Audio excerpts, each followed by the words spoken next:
বিশাল বড় এক shopping centre, তবে এটা কোনো শহর বা মানে কি বলা যায় টাউনে নয়, এটা হলো আমাদের একেবারে গ্রামে। তো আমি যদি আপনাদের একটু সেই দোকানটা দেখাই, এখানে রয়েছে মুদির মালামাল, অর্থাৎ একটা মুদিখানায় যতগুলো আইটেমের জিনিস পাওয়া যায় বা রাখার মতো সেগুলো কিন্তু সবই এখানে আছে।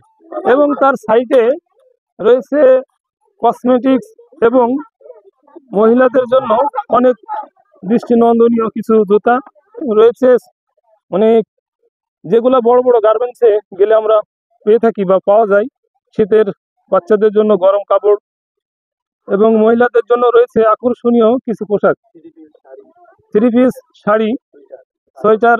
এক কথায় বলা যায় বড় বড় শপিং সেন্টারে গেলে যে জিনিসগুলো আপনারা পাবেন আমাদের গ্রামে ছোট্ট একটি দোকান, সেখানে আসলেই সব কিছুই আপনি পেতে পারেন। তো এই পর্যায়ে কথা বলবো আমি সেই দোকান মালিকের সাথে। ভাইয়া, আপনার নামটা কি একটু যদি আমাদের বলতেন? আসসালামু আলাইকুম। আমি মোহাম্মদ আলমগীর হোসেন লিটন।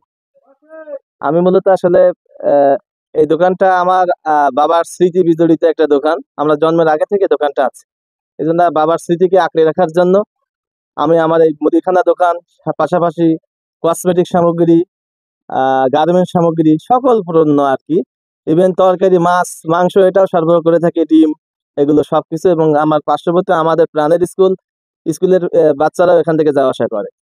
স্কুলের যে স্টুডেন্টরা আছে তারা কিন্তু এই দোকান থেকেই খাবার কিনে থাকে। তো আমি একটা স্টুডেন্টের কাছে জিজ্ঞাসা করবো তারা এখানে কি ধরনের খাবার কেনে বা কেমন লাগে দেখেন। বলো, তোমার নাম কি? আমার নাম আনিকা। তুমি এখানে কি কি খাবার নিতে আসছো বলো? আমি এখানে সেন্টার ফুড নিতে আসি। এখানে কি কি খাবার পাওয়া যায়? সব খাবার পাওয়া যায়। দাম কেমন নেয়? বেশি নেয় না বাজারের চাইতে? না, কম নেয়।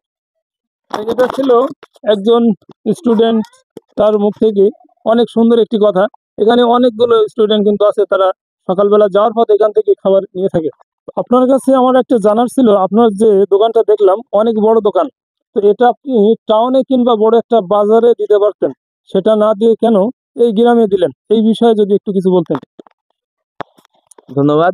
আমি মূলত চাই একেবারে তৃণমূলে মানুষের কাছে সঠিক মূল্যে পণ্যগুলো পৌঁছে দেওয়ার জন্য।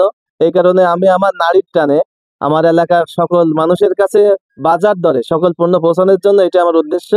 লাভবান হতে হবে এমন না, স্বল্প মূল্যে আমি সকল পণ্য পৌঁছে দেওয়ার জন্য আমার এলাকাতে এই ব্যবসাটা করা। পাশাপাশি আমার মাছের ব্যবসা বা অন্যান্য ব্যবসা আমার বাসার সাথেই, এই কারণে আমি এখানে স্বাচ্ছন্দ্য বোধ করি। এখানে বেচা কিনা কেমন হয় আপনার? আলহামদুলিল্লাহ, সবার দোয়ায় অনেক ভালো বেচাকেনা হয় নিয়মিত। দামটা কেমন যদি আমাদের একটু বলতেন? আপনার দোকানে তো অনেক মালামাল আছে। আচ্ছা, দামটা হচ্ছে যেমন এই কচ্ছমটা দেখছেন, এটা আসলে বাজারে গেলে ম্যাক্সিমাম 150 টাকায় আমি আমার বাচ্চার জন্য কিনেছি। আমি আমার এলাকায় আমি 130, এটা সেই 130 টাকা বা 150 টাকা, এটা 130 টাকা, এই দামে বিক্রি করছি। বা কসমেটিক সামগ্রীগুলো আমি বাইরে থেকে নিয়ে আসছি, শহর থেকে গিয়ে আমি বাজার দর ছাড়া অনেকটা চেষ্টা করছি কম রাখার জন্য। ধন্যবাদ জানাই ভাইকে, ভাই খুব সুন্দর কথা বলেছেন আমাদের উদ্দেশ্য। এবং ভাই একজন এক্সমার্ট এবং সুশিক্ষিত মানুষেও গ্রাম পর্যায়ে তার এই উদ্যোগকে সাধুবাদ জানাই। তবে কোথায় যেন শুনেছিলাম গ্রাম হবে একদিন শহর, তো এটা মনে হচ্ছে তারই একটা নমুনা। তো সবাই ভালো থাকেন, সুস্থ থাকেন, আল্লাহ হাফেজ।